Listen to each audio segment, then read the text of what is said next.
자, 오늘 읽은 사도행전 16장은요, 빌립보 감옥에서 일어난 일입니다.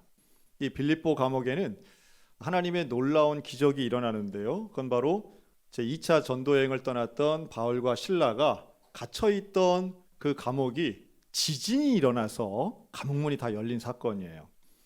자, 그런데 이제 이 일이 일어나기 직전에 사실은 바울과 실라를 가둔 사람들이 있었습니다. 물론 합당한 과정은 아니었지만 억울하게 감옥에 갇혔는데, 이 바울과 실라를 매를 때리고 감옥에 넣는, 그리고 손과 발에 착고를 채우는, 착고라고 하는 건 나무나 금속으로 만들어서 이렇게 묶는 일종의 형틀입니다. 그래서 마음대로 움직이지 못하도록 하는 거죠. 이것을 실행한 사람이 있습니다. 그가 바로 그 감옥의 관리자인 간수입니다. 이 간수는 매를 때려요. 명령에 의한 거죠. 매를 때리고, 그리고 깊은 옥에다가 바울과 실라를 가둡니다. 이 깊은 옥이라고 하는 건 감옥에도 여러 단계가 있는데 거의 지하 감옥이라고 보는 것이 올바를 것입니다. 그리고 착고를 아주 든든히 채웁니다. 이 간수는요, 이름은 나오지 않지만 본인의 직업에 상당히 충실했던 사람이에요. 그리고 받은 명령을 그냥 이행하는 게 아니라 아주 정성을 다해서 이행한 사람으로 묘사됩니다. 왜냐하면 든든히 채웠다, 이런 말은 대충 한 게 아니에요. 최선을 다하고 매뉴얼에 맞춰서, 룰에 맞춰서 아주 진지하게 잘 한 겁니다. 그렇게 해서 감옥을 지키는 자신의 직업에 충실했던 간수에게 깜짝 놀랄 일이 벌어지는 거죠. 즉, 큰 지진이 일어납니다. 큰 지진. 근데 이 지진은 자연 발생적인 지진과는 조금 달라요. 어떻게 다르냐? 여러분, 일반적인 지진이 발생하면 이런 감옥 같은 데가 무너질까요? 문이 활짝 열릴까요? 그렇죠? 무너지는 게 일반적이죠. 특히나 뭐 지금같이 무슨 지진 방지 장치가 돼 있는 것도 아니고 그냥 이렇게 만들어 놓은, 돌로 만들어 놓은 거니까 그냥 무너지는 거죠. 그런데 무너지지가 않고 문이 열려요. 또 더 이해할 수 없는 건 착고가 풀어진 거예요.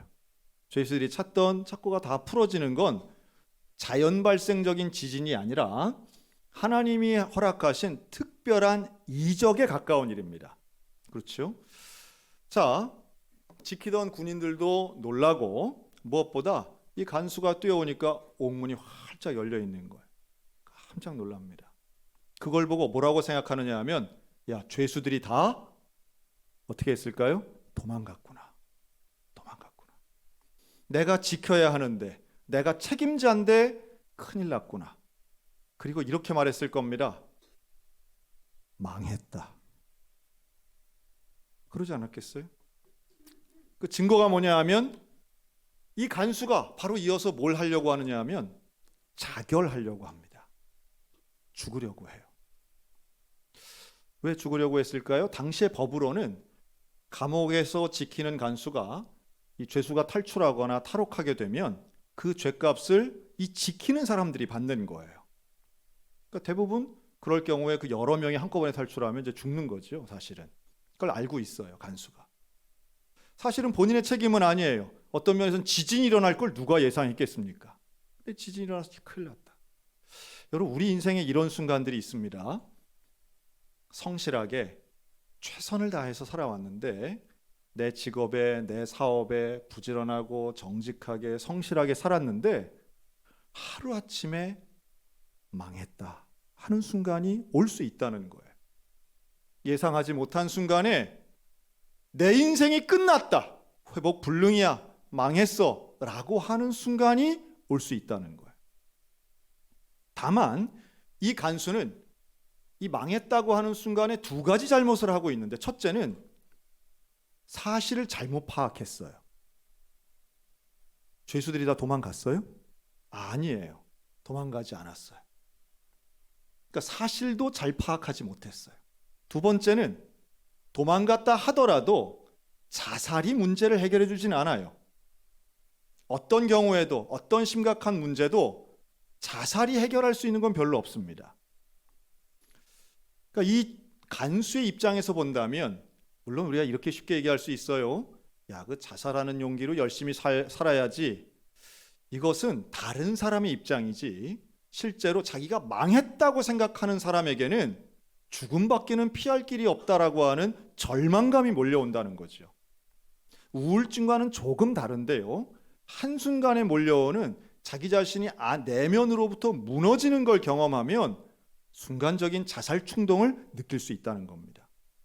여러분, 저는 오늘 이 시간 내 인생 망했어, 내 인생 끝났어, 내 인생은 소망 없어 라고 하는 분들에게 하나님의 음성이 들리는 은혜가 있으시기를 주님의 이름으로 축복합니다. 이 간수가 자살하려는 그 순간 바울이 외칩니다. 그럼 따라 하실까요? 내 몸을 상하지 말라. 우리가 다 여기 있노라. 28절에 나오는 거예요. 막 죽으려고 하는, 모르겠어요. 뭐 칼로 찌르는지 목을 매는지 어떻게 죽으려고 했는지 모르겠지만 바울이 크게 외칩니다. 내 몸 상하지 마. 그러지 마. 우리가 다 여기 있다. 바울은 아는 거죠. 저 사람이 왜 죽으려고 하는지를 아는 거예요. 너 잘못한 거야. 우리 한 명도 안 나갔어. 여기서 이런 질문이 또 나와요. 여러분, 옥문이 열렸어요. 착고가 풀렸어요. 그런데 왜 바울은 탈옥하지 않았을까요? 신기하죠? 사실은 초자연적인 하나님의 기적과 이사 같은 일이 벌어졌는데 바울이 탈옥을 하지 않는 거예요. 전 여기에도 이유가 있다고 보는데요. 먼저 바울에게 있어서 감옥 안이나 밖이 그렇게 큰 차이가 없어요. 바울은 감옥에 갇히기 전에도 복음을 증거하고요. 감옥 안에서는 어떤 불공평한 거에 대해 원망하고 저주하는 게 아니라 바울과 실라는 기쁘게 찬양을 불렀습니다. 그러니까 인간의 결정이 중요한 게 아니라 하나님의 인도하심이 중요하다는 확신이 그 가운데 있었고요. 또 하나가 있어요. 37절 같은 경우를 보면 이 사도 바울은요, 스스로를 어떻게 규정했냐 하면 자기 자신을 죄인으로 보지 않아요. 그러니까 억울하게 와 있는 거지 내가 감옥에 집어넣은 사람 몰래 탈출할 필요가 없는 난 죄인이 아니라고 생각해요. 그래서 37절에 보면 사도 바울이 자기가 로마 시민권자인 것을 이 상관들이 알게 됩니다. 감옥에 집어넣은 사람들이에요. 이들이 알고 깜짝 놀라. 야, 우리가 로마 시민권자를 감옥에 넣은 거야? 야, 이거 안 돼. 로마 시민권자는 로마에 재판이 있어야만 감옥에 넣을 수 있는 거예요. 자기들 권한이 아닌 거죠. 이걸 알고 슬며시 풀어주려고 그래요. 그 말을 듣고 37절 이렇게 말합니다. 신이 와서 우리를 데려가라. 그러니까 바울이 상당히 당당하게 얘기합니다. 바울은 자기가 처한 입장과 무엇이 올바른가를 명확히 알고 있었어요. 그래서 옥문이 열린 상황에도 남들 몰래 도망가는 게 중요한 게 아니라 내 발로 정당하게 사과받고 나가기를 원했던 거예요. 자, 그렇다면 하나님은 왜 지진을 일으켜서 옥문을 여셨을까요? 너무 신기하지 않습니까? 바울과 실라가 나가지도 않을 건데 그 옥문은 왜 여셨을까요? 결과적으로만 놓고 본다면 이 지진을 통해 옥문이 열린 사건이 영향력을 미친 사람은 단 한 명뿐이에요. 그가 바로 간수입니다. 이 간수는 열린 옥문을 보고 죽으려고 하고 자신의 한계를 절감합니다. 그리고 사도 바울의 죽지 말라고 하는 이야기를 듣고 탈옥하지 않은 죄수들을 보게 돼요. 그리고 마음에 큰 변화가 일어납니다.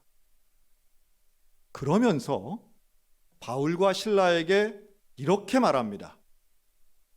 따라할까요? 선생들아, 내가 어떻게 해야 구원을 얻으리이까? 간수가요, 부르는 말이 달라졌어요. 죄수로 부르지 않아요. 선생들이라고 부릅니다. 선생이라고 하는 표현에는 내가 배우고자 하는, 그리고 나보다 낮은 것이 아니라, 나와 수평적 관계가 아니라 나보다 나은 관계로 부르는 거예요. 그러면서 놀라운 질문을 하는데요. 내가 어떻게 해야 구원을 얻겠습니까? 라고 하는 구원에 대한 질문을 합니다. 자, 이 간수는요, 그 이전까지는 이 사람들이 어떤 사람들인가 별로 관심이 없었어요. 내 직업, 내가 해야 할 일에 집중했던 사람이죠. 그런데 죽음 직전까지 갔다 오고는 자기의 인생에 대한 관점이 달라집니다.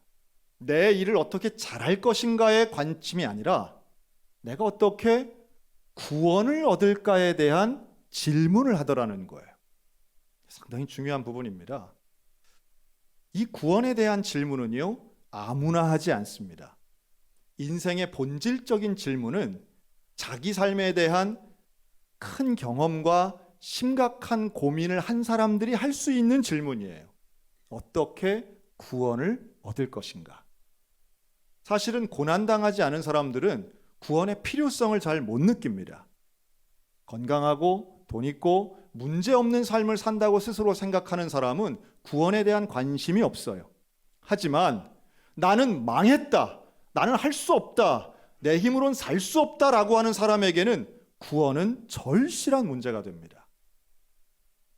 그리고 이 본질적인 질문, 내가 어떻게 해야 구원을 얻을 수 있습니까? 라고 하는 질문에 바울의 대답은 성경 전체를 통해 우리에게 너무도 유명한 말씀이죠. 따라할까요? 주 예수를 믿으라. 그리하면 너와 내 집이 구원을 얻으리라. 따라하는 자들에게 축복이 있으라. 안 따라하는 자들에게 변화 있으라. 너무 놀랍지 않습니까? 바울이 한 얘기는 단순하면서도 우리가 잘 많이 들었던 이야기예요. 주 예수를 믿으라. 이게 80년대 후반까지만 해도 전국 버스 정류장에 이렇게 많이 써붙여 있던 문구이기도 합니다. 주 예수를 믿으라. 그런데 이런 생각을 해봐요. 만약에 이 말을 바울이 감옥에 들어가면서 간수에게 했다고 해보세요. 간수가 듣겠습니까? 주 예수를 믿으라 그러면 너 그것 때문에 감옥 들어가는 거야 하고 더 맞지 않겠어요? 그런데 바울은요, 때를 얻던지 못 얻던지 사실은 이 말씀을 계속 전하는 거예요. 중요한 건 간수의 귀에 이게 들리느냐라고 하는 겁니다. 그리고 놀랍게도 옥문이 열리고 바울을 만나고 죽으려고 했던 바로 그 순간 이제는 주 예수의 이름이 다르게 들리기 시작하는 거예요. 여러분, 이것이 기적인 줄로 믿습니다. 주 예수를 믿으라. 그리하면 너와 내 집이 구원을 얻으리라. 이 말씀을 간수가 받아들입니다.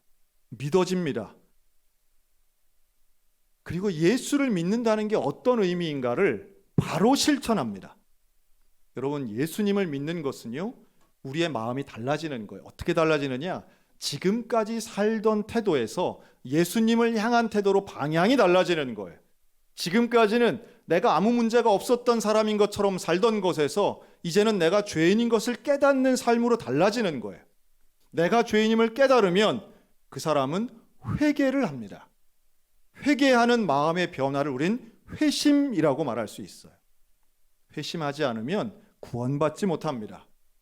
회개를 통해서 내가 죄인임을 고백하는 그 사람이 나의 구원자이신 예수 그리스도 앞에 온전히 나아갈 수 있는데, 이 간수는 이것을 이 한밤에 경험하게 됩니다. 너무도 짧은 시간에 그는 죽으려고 했다가 구원받는 인생으로 변화됩니다. 그리고 이 변화를 행동으로 보여주는데요, 오늘 읽은 33절에 보면 그가 바울과 실라를 데리고 밖으로 나가요. 감옥 안에 있던 사람들을 밖으로 나가서 어떻게 해주냐면 맞은 자리를 씻어주게 됩니다. 그렇죠? 매를 맞아서 다친 상처를 이 간수가 치료해줘요. 그런데 이 매는 누가 때린 거예요? 자기가 때린 거예요. 본인이 가해자였어요. 물론 미워서 때린 건 아니에요. 명령을 받아서 한 거예요. 근데 이걸 치료해 줍니다. 우리가 충분히 예상할 수 있죠. 여러분, 이 간수가 이전에 다른 죄수의 상처도 치료해 줬을까요? 그렇지 않아요. 근데 왜 치료를 해줍니까? 이 간수의 마음에 변화가 생긴 거예요. 뭐냐 하면 이전에는 잘못한 것이라고 생각하지 않았던 것이 내가 잘못했구나라고 하는 것을 새롭게 깨닫는 변화가 일어납니다. 여러분, 회개는요, 아무렇지도 않게 했던 일들이 죄라고 느껴지는 겁니다.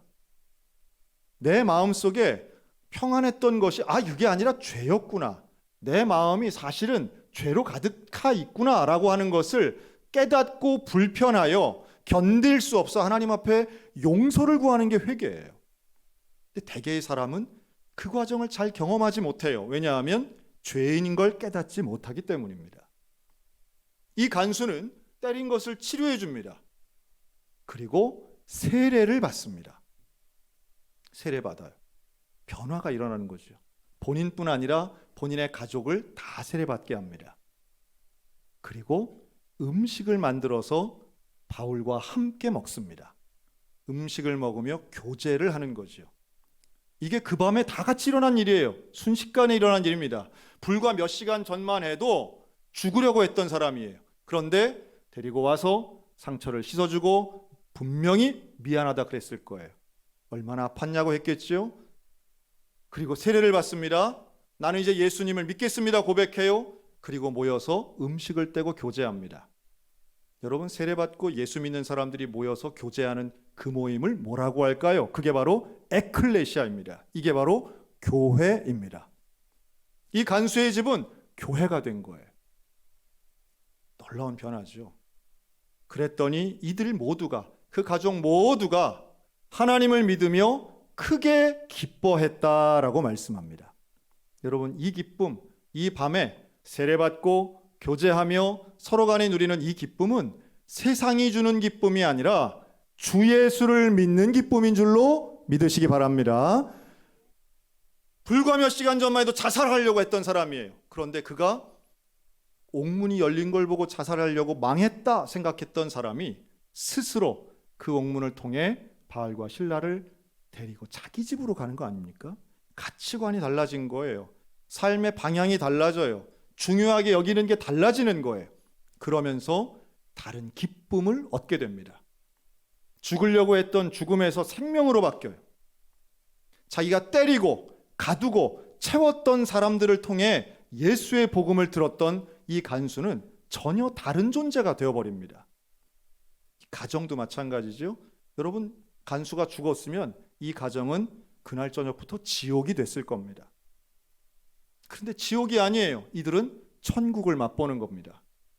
여러분, 오늘 우리들의 삶 가운데 나는 망했어, 내 인생 끝났어 라고 하는 성도들이 있다면 그것이 아니라 주 예수를 믿으라, 그리하면 너와 내 집이 구원을 얻으리라, 이 말씀을 통하여 생명이 회복되고 천국을 경험하는 믿음의 가정, 복된 가정 되시기를 주의 이름으로 축원합니다. 진짜 행복은 복음으로부터 오는 거예요. 예수님이 나를 살려주시니, 나에게 생명을 주시니 전혀 다른 차원의 눈으로 보는 거죠. 바울과 실라가 있었기 때문에도 가능한 일입니다. 하나님께서 들릴 수 있는 귀를 열어주시는 지진을 일으켜 주셨지만 결국은 주 예수를 증거하는 바울과 실라가 있었기 때문에 간수는 변할 수 있었던 거예요. 오늘 우리들에게 주시는 하나님의 사명입니다. 우리의 입술을 열어 예수 그리스도를 증거해야 됩니다. 지금도 얼마나 많은 사람들이 내 인생 망했어, 내 인생 끝났어 라고 말하는 사람이 얼마나 많은지 몰라요. 국민소득과는 관계가 없더라고요. 여러분, 그때 우리가 입을 열어 주 예수를 믿으라. 그러면 아마도 간수의 눈엔 그렇게 보였겠죠. 옥문이 열려도 나가지 않는 사람, 감옥 안에서도 찬송을 불렀던 사람, 옳은 일을 하고도 억울해하지 않는 사람, 옳은 일을 하고도 감옥에 갇혀도 억울해하지 않는 이 사람들을 통해 진짜가 이 사람들 안에 있겠구나, 이들이 말하는 예수는 진짜겠구나. 여러분, 저는 우리 소양교회 성도 한 사람 한 사람을 통하여 가정이 행복해졌으면 참 좋겠습니다. 가정 안에 있는 절망이나 원망이나 망했다라고 하는 저주의 음성은 사라지고 생명이 회복되고 축복이 회복되고 행복이 회복되는 시작점이 바로 우리 성도들을 통해서 이루어졌으면 참 좋겠습니다. 간수의 집안이 변하여 교회가 된 것처럼 우리 믿음의 성도들의 가정들이 변하여 행복한 하나의 가정교회가 되었으면 좋겠습니다. 주 예수를 믿으면 가능한 줄로 믿습니다. 주 예수를 믿으면 너와 내 집이 구원받는다라고 하는 이 놀라운 말씀이 오늘 우리 모든 믿음의 가정들 가운데 이루어지는 선교하고 전도의 사명을 감당하는 우리 믿음의 성도들 다 되시기를 주님의 이름으로 축원합니다. 아멘. 기도하겠습니다.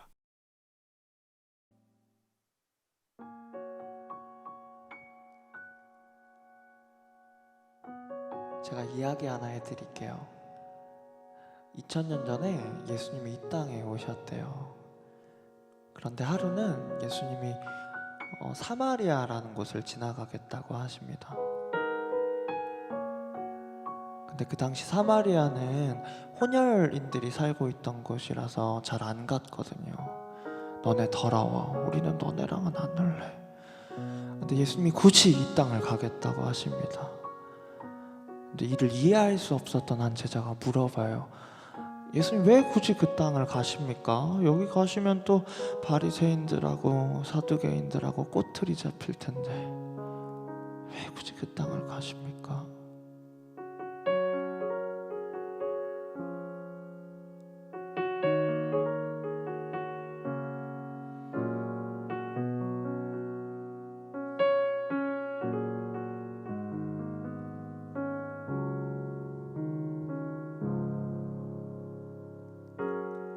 내가 사마리아에 가는 이유는 그곳에 울고 있었던 내가 있어서 햇볕이 따갑고 그늘도 없는 낮에 나는 기다렸단다. 내가 내게 오기를 아무도 찾지 않는 한 낮에 우물가에 어젯밤을 다 잠든 내가 내게로 온다. 아무도 찾지 않는 한 낮에 물가에 이제껏 삶에 지친 내가 내게로 온다. 나는 사마리아 여인에게 말을 건다. 기쁨의 차 말을 건다. 하늘 보좌 내려놓고 그래 여기에 왔다고. 넌 내게 다시 이리 재촉한다. 그 물을 내게 달라 한다. 넌 이미 보았다. 그 물이 여기에 바로 내 안에 있어. 제가 2013년도 때 중동에 간 적이 있는데요. 중동의 낮은 되게 더워요. 근데 이 요한복음 4장의 시간을 해석을 하는 게 그게 두 가지로 나뉘더라고요. 하나는 로마 시간으로 해석을 하는 게 있고 또 하나는 유대 시간으로 해석을 하는 게 있는데요. 그 해석에 따라서 그 예수님이 오셨던 시간이 조금 달라요. 근데 중요한 건 예수님이 언제 오셨냐가 아니라 예수님이 이 여자 때문에 이곳에 오셨다는 거거든요. 근데 제가 지금부터 들려드리는 이야기는 유대 시간으로 해석을 한 버전이에요. 근데 보통 물을 기르려면 좀 어느 정도 해가 지나고 나서 저녁 때나 아니면 아침에 와야 된대요. 근데 항상 낮에 오는 여자가 있었어요. 왜냐하면 사람들 보기 좀 껄끄러워서. 이 여자는 남편이 5명이나 있었거든요. 남들이 물을 기르는 시간에 물을 기르러 가면 막 수군대는 소리가 들리니까 쟤 또 왔다.